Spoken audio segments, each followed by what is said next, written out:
asifiwe. Sasa nilipokuwa nasoma Biblia, kuna sauti ama shetani, huyo alikuwa ni shetani, akanena nami. Bwana Yesu asifiwe. Shetani hunena kupitia mawazo. Bwana Yesu asifiwe. Haleluya. Kaniuliza vinonda kwenda kuhubiri wale ambao hawaelewi Kiswahili. Je, sasa utaweza kwenda? Utaenda kuhudumu penye uko sahihi? Ilikuwa niko na hofu. Bwana Yesu asifiwe. Kakangu alikuwa shahidi, nishindwa na kazi nikaenda nyumbani. Lakini ule usiku ulikuwa wa maajabu sana. Bwana Yesu asifiwe. Nikasikia shetani anasema, hivi ulivyo sasa, je, utaenda? Utaweza? Bwana Yesu asifiwe. Yeye ananiuliza kabisa mpaka nikashtuka. Nikasema nitaweza. Bwana Yesu asifiwe. Haleluya. Tena baadaye nikapatwa na hofu. Saa 9 ilikuwa imefika, saa 9 nikamwandikia ujumbe mchungaji. Angekuwa hapa angekuwa shahidi. Nikamwambia mchungaji, hiyo saa 9 mimi kulingana venye nahisi, yaani nasikia nimeshikwa na homa, mwili wangu hauna nguvu. Bwana Yesu asifiwe. Je, itakuwaje? Ninaweza kuhudumu kweli? Nilishangaa. Mchungaji akaniambia, ndiyo, kuhudumu utaweza. Na ukienda kuhudumu utafunguliwa. Bwana Yesu asifiwe. Sasa nasikia ni mzima, yaani nilikuwa mzima kabisa. Hebu tumshangilie huyu Yesu. Amen. Huyu Yesu amekuwa mwema katika maisha yangu. Bwana Yesu asifiwe. Haleluya. Haleluya. Kwa sababu tukianza yaani kufikiria ama kutazama yale ambayo ametenda katika maisha yangu, mimi huwa siongei na mtu kirahisi yale ambayo ametenda, lakini nikiambia mtu pengine anaweza shangaa. Bwana Yesu asifiwe. Haleluya. Leo tutasema vitabu viwili. Kile kitabu cha Amosi 5 kuanzia ule mstari wa 4. Bwana Yesu asifiwe. Hili neno nilipata wakati Bwana alikuwa anataka kunitulisha kitu. Bwana Yesu asifiwe. Bwana alikuwa anataka kunihakikishia kitu katika maisha yangu. Katika kusoma nikapata hili neno. Kuna wakati mmoja nilikuwa nimelala usiku, sijui ni wa saa ngapi, nikasikia mkono unanipea kifu. Mkono. Bwana Yesu asifiwe. Mkono unanilisha kifu. Mkono wenyewe, mkono usiku. Sasa nikawa nang'ang'ana kule kwa usingizi, nang'ang'ana kutoa. Bwana Yesu asifiwe. Yaani hii si fiction story, hii ni kitu ilitokea mwaka huu na si kitambo, kama miezi miwili iliyopita. Yaani sijaambia mtu, na kama niambia mtu ni yule Recho, na kama kuna mwingine nilifanya kugusia ni mchungaji. Nikahisi kitu, yaani nalisha mkono wenyewe, mkono unaingia kwa mdomo. Nikaanza kupiga sasa ikapiga mpaka nikaamka. Nilipoketi, yaani nimeketi pale, lakini bado napiga.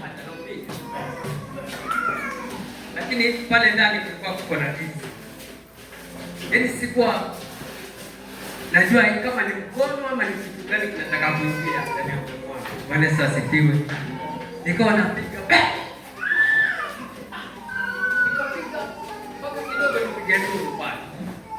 Lakini zile fahamu nikapata zile fahamu kabisa.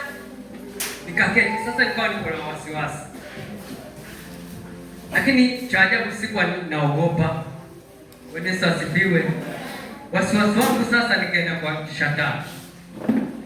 Ilikuwa shataa, nikasema sasa kama ni mkono nataka nione. Niliketi sikulala mpaka asubuhi. Bwana Yesu asifiwe. Lakini baadaye nikawa najiuliza, yule ambaye amefanya mpaka nikaamka, Kama ni mkono ulikuwa unataka kunilisha ama ni mkono unataka kuingia, ni nani ambaye ananipigania? Bwana Yesu asifiwe. Haleluya. Yaani zile sarakasi zote ambazo nimepitia hapo, nimeona nani ambaye ananipigania. Bwana Yesu asifiwe. Nikajipima mizani yangu. Je, mimi na Mungu nikipita katika hukumu nitasamehe kweli ama nitatoboa katika ile hukumu ya Mungu? Bwana Yesu asifiwe.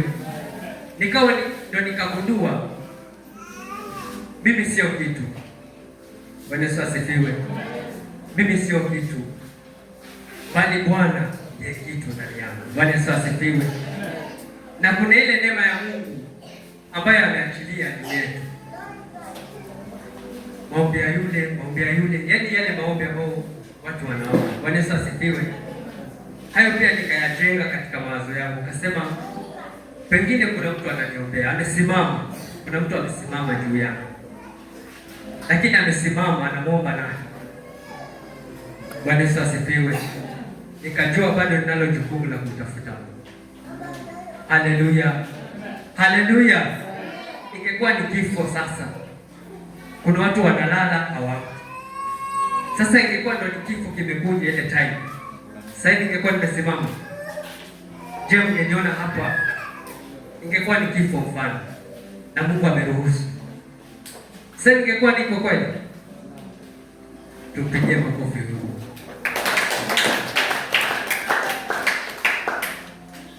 Nitasoma katika Amosi 5 ule mstari wa 4.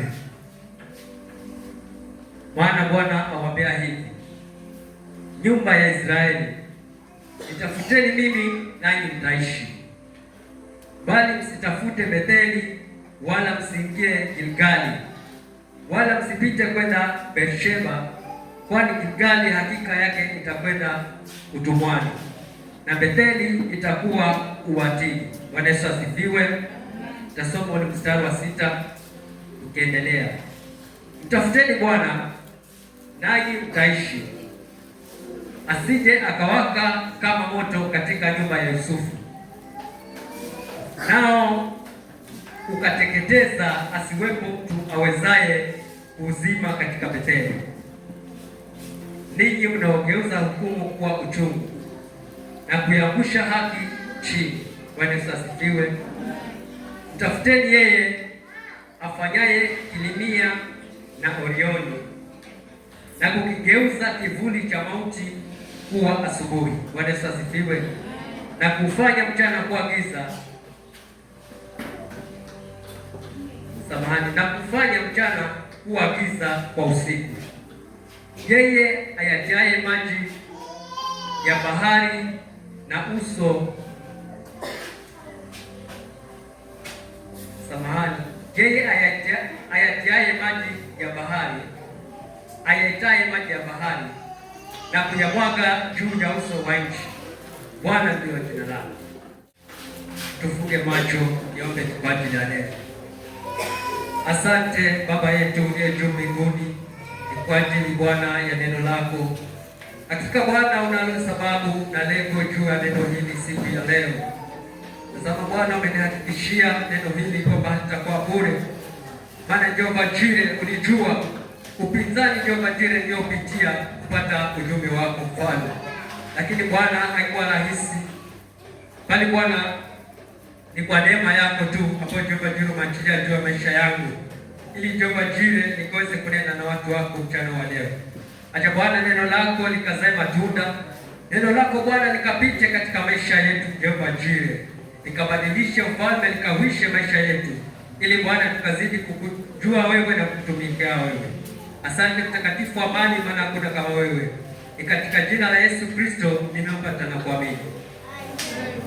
Amen. Haleluya. Bwana Yesu asifiwe. Hizi ni habari, haya ni maneno ya Mungu kupitia mtumishi wake Amosi. Bwana Yesu asifiwe. Ananena juu ya wana wa Israeli. Naomba tusilale, tutachukua tu muda kidogo. Haya ni maneno ya Bwana. Bwana mwenyewe anasema nitafuteni mimi nanyi mtaishi. Haleluya! Yaani nitafuteni mimi nanyi mtaishi. Msitafute Betheli ama Gilgali. Bwana Yesu asifiwe. Hakika Gilgali itakwenda utumwani. Bwana Yesu asifiwe. Nayo Betheli itakuwa ubatili. Bwana Yesu asifiwe. Hii ina maana ya kwamba wale watu ama wale wana Israeli walipokuwa wanaambiwa maneno haya, Bwana Yesu asifiwe, walikuwa pembeni, ama Mungu alijua mawazo yao ya kwamba wakiniacha ama wakiacha mapenzi yangu, Bwana Yesu asifiwe, wataenda Betheli, wakijua ya kwamba Betheli ndio kwenye msaada.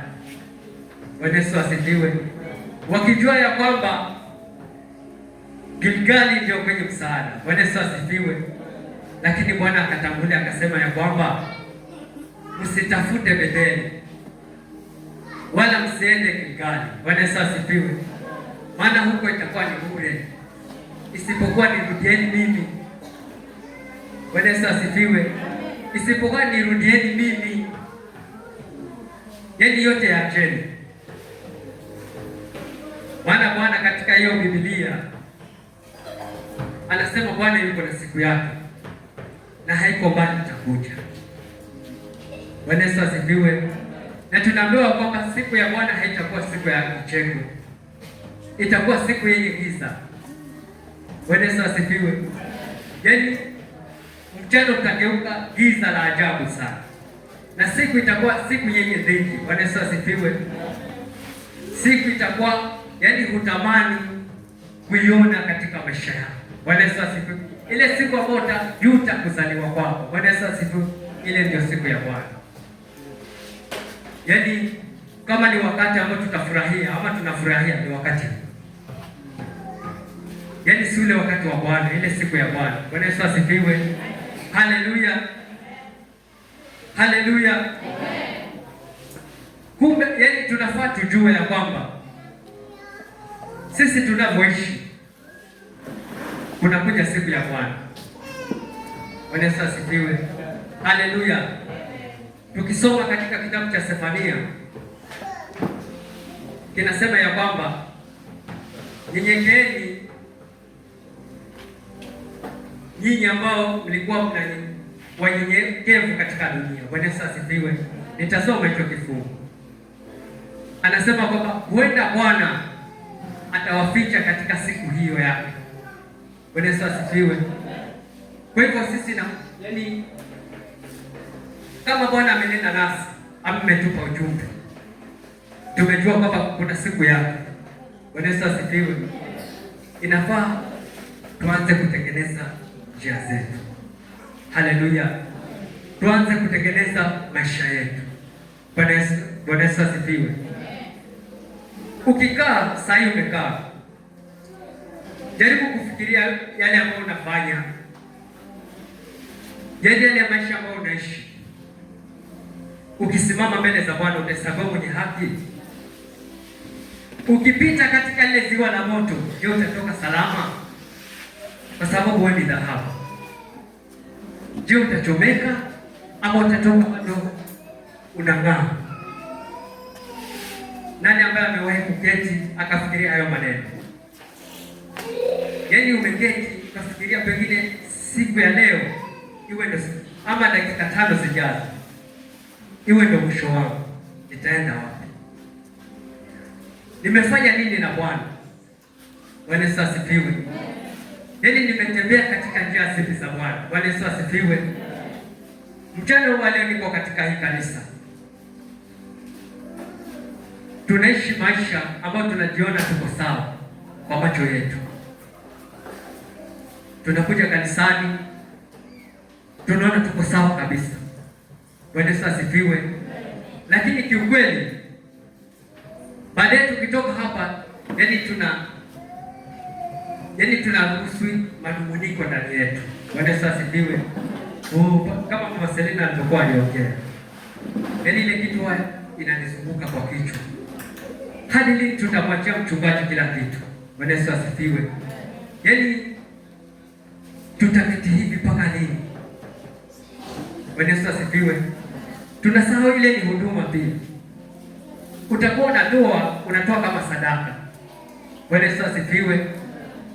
Yaani Jefo hekumumira ya mambo kanisani. Yaani kusikia ule wivu ya kwamba mbona pengine hatua haziendi. Jambo likitokea tunaangalia mchungaji atafanya. Bwana Yesu asifiwe. Ukumbuke tutaketi katika hukumu. Bwana Yesu asifiwe. Kanisa hili litakuwa katika hukumu. Tunaambiwa hakuna mtu ambaye ataepuka hiyo siku. Hakuna ambaye atakimbia. Bwana Yesu asifiwe. Haleluya. Yaani fikiria saa hii. Kwa sababu niko sure kabisa hapa kanisani ama mchungaji yoshangaa, lazima yoshangaa. Kwa sisi chenye anatufundisha hatuoni ama hatushiki. Bwana Yesu asifiwe. Yaani hatuoni ama hatushiki chenye anafundisha. Bwana Yesu asifiwe. Na kama unaona, kama mimi ninaona, Bwana Yesu asifiwe,